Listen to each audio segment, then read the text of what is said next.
fourth graders. Welcome to Book a Day. Today's Book a Day is called Fly Away Home. Our vocabulary word today is desperate. Repeat. Desperate. It's an adjective, a describing word. It means anxious or frantic, like really worried about something. How you feel when you really need to go to the bathroom. Today, our word desperate is going to connect to the story in this book in a really serious way. Right now, I want you to think, what do you already know about airports? Are there rules in airports that are different than rules in other public spaces? Our book today takes place in the 1980s, and some of the rules for airports in the 1980s were very different than the rules we have for airports today. I'll point those out as we read our book together. Fly away home. My dad and I live in an airport. That's because we don't have a home, and the airport is better than the streets. We are careful not to get caught. Wow, already I can tell that the mood and tone of this book is really pretty serious.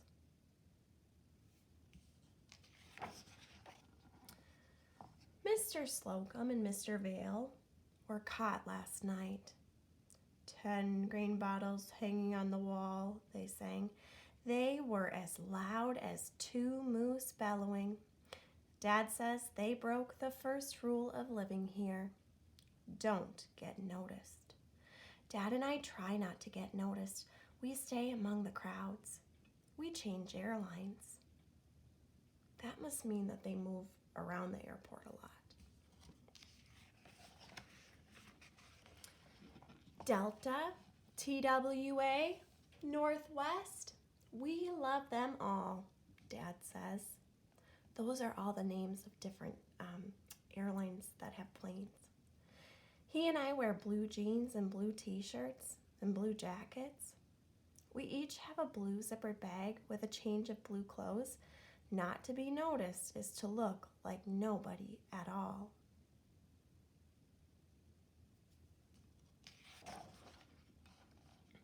Once, we saw a woman pushing a metal cart full of stuff. She wore a long, dirty coat, and she lay down across a row of seats in front of Continental Gate 6.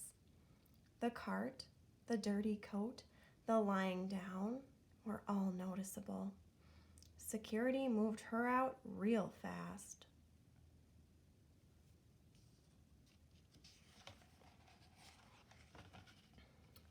Dad and I sleep sitting up.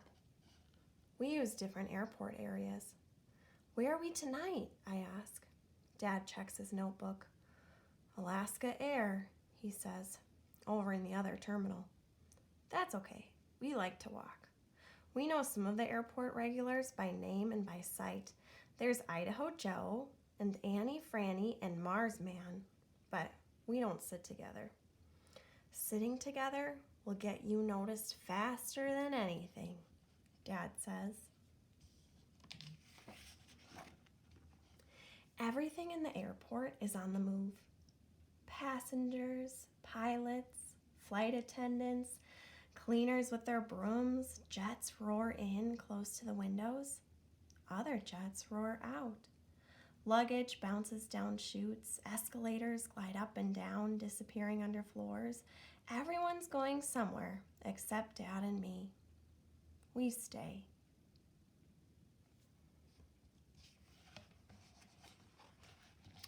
Once, a little brown bird got into the main terminal and it couldn't get out. It fluttered in the high, hollow spaces. It threw itself at the glass, fell panting on the floor, flew to a tall metal girder and perched there, exhausted. Don't stop trying, I told it silently. Don't. You can get out. For, what do you think the bird and the boy have in common? Yeah, I think maybe the bird, what's happening with the bird right now, might be symbolic of how our main character is feeling. For days, the bird flew around, dragging one wing, and then it found the instant when a sliding door was open and slipped through. I watched it rise. Its wings seemed okay. "Fly, bird," I whispered. "Fly away home." Though I couldn't hear it, I knew it was singing. Nothing made me as happy as that bird.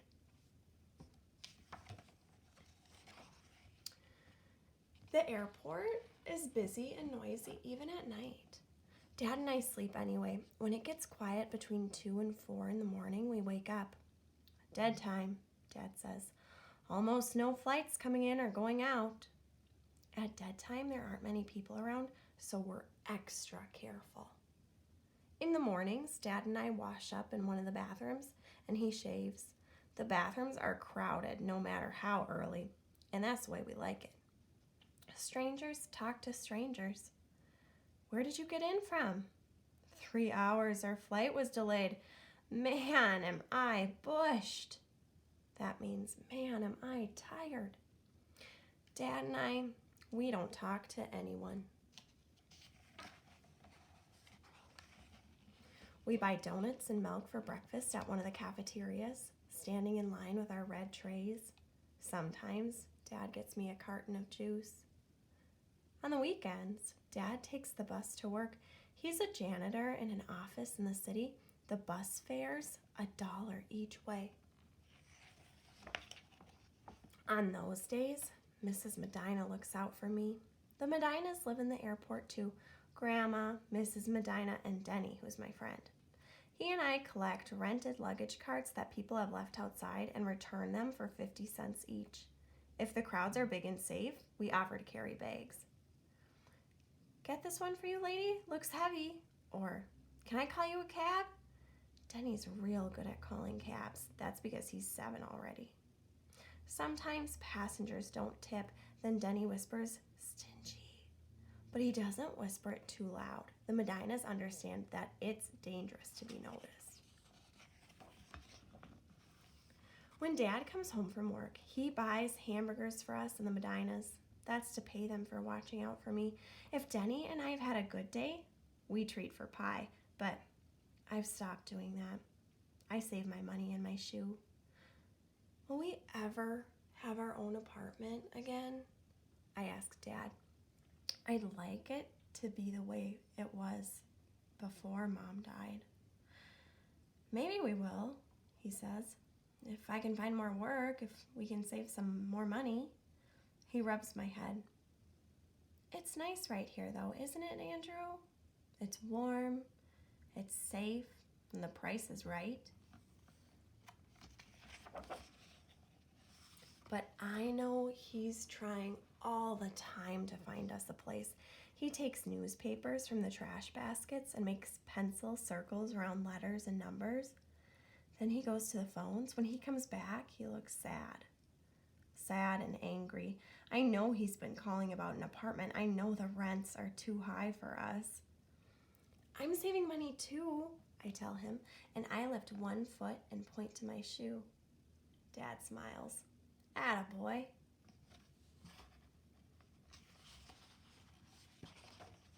If we get a place, you and your dad can come live with us, Denny says. And if we get a place, you and your mom and your grandma can come live with us, I say. Yeah, we shake on it. That's going to be so great. After next summer, Dad says, I have to start school. How? I ask. I don't know, but it's important. We'll work it out. Denny's mom says he can wait for a while, but Dad says I can't wait. The author's giving us a clue right now. How old do you think our character is? Yeah, he's probably 4 or 5, just the age before you can go to school. I like how the author gave us clues about his age, but didn't say he's 4 years old. Instead, the author gives us hints so we can figure it out on our own. That's what good writers do. Sometimes I watch people meeting people. We missed you. It's so good to be home. Sometimes I get mad and I want to run at them and push them and shout, why do you have homes when we don't? What makes you so special? That would get us noticed, all right. Sometimes I just want to cry. I think Dad and I will be here forever.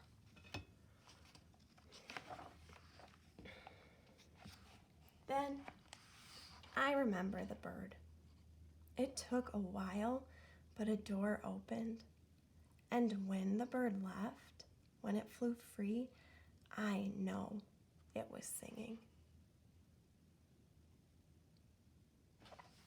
Oh, that was a sad one, but so good. Let's look back at our vocabulary word. Desperate means anxious or frantic, like really worried. Can you use the word desperate to describe something that happened in Fly Away Home? Write your sentence using the word desperate below. I would say our main character and his father were desperate to have a place that was safe and warm so that they could survive. They were desperate for a home, and so until they could find a place of their own, they lived in the airport. Thanks for joining me for Book a Day 4M. See you soon.